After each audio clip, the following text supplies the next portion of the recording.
Hey bestie, selamat pagi. Okay, by the way, today video adalah untuk Marina memperkenalkan my sugar daddy.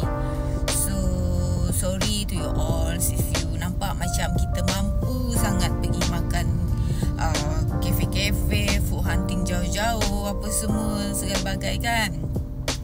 And then tanya, mana datang duit dia ni? Kerja biasa-biasa je, tapi asyik keluar je, lepas tu asyik membelah je kan. Sebabkan ramai sangat kawan-kawan tanya, so kita pun decide, okay lah, kita be transparent. Kita transparent kepada semua orang. Mana Marina mendapat kekayaan yang sedikit tu. So today Marina akan bagi tahulah siapa sugar daddy Marina, and Marina akan tunjuk gambar sekali sebab Marina punya sugar daddy ni is a very high profile guy. So kita orang pun dah lama kenal each other, daripada since lepas sekolah. Dia pun macam banyak membantu, taklah banyak sangat, tapi so far ni alhamdulillah dia banyak membantu juga. Walaupun kadang-kadang ada sengkit sikit kan, tapi so far alhamdulillah lah, everything is good. And then Marina harap korang doakan Marina dengan sugar daddy ni berkekalan, berpanjangan dan diredoi sekali lah. Macam tu. Tertanya-tanya, perempuan ni tak malunya? What do you mean by you want to show us your sugar daddy and all? Orang lain nak nyorok, tak nak mengaku kan. Oh, I ada sugar daddy, someone is sponsoring me. That is other people, it's not me. And let's say kalau Marina spoil the tea who is my sugar daddy, you guys satu Malaysia memang kenal. Memang kenal dia sangat-sangat sebab dia sangat well known, sangat-sangat dikenali oleh satu rakyat Malaysia. Kalau korang tak kenal dia, pindah luar lah daripada sini. Jangan duduk sini dah.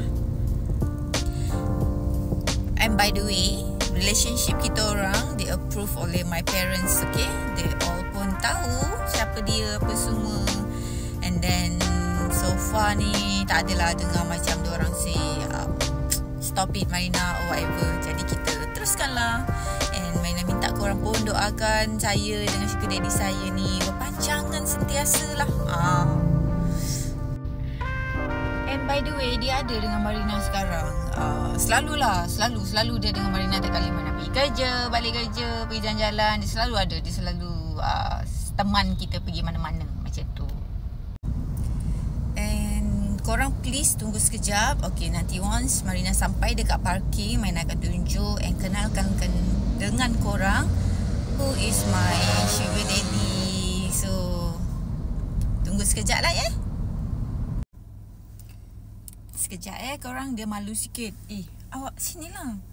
Kawan-kawan saya nak kenal dengan awak ni. Mari. Tak apa. Apa?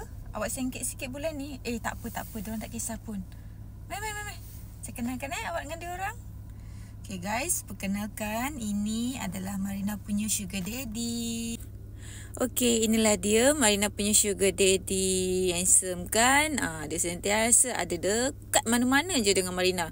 Tak pernah lah kata tinggalkan Marina buat sementara waktu ni. Macam adalah kadang-kadang kita orang terputus hubungan seketika kan. Tapi maklumlah, dalam hubungan percintaan mestilah ada pasang surut, naik turun. So far okay, alhamdulillah, bahagia.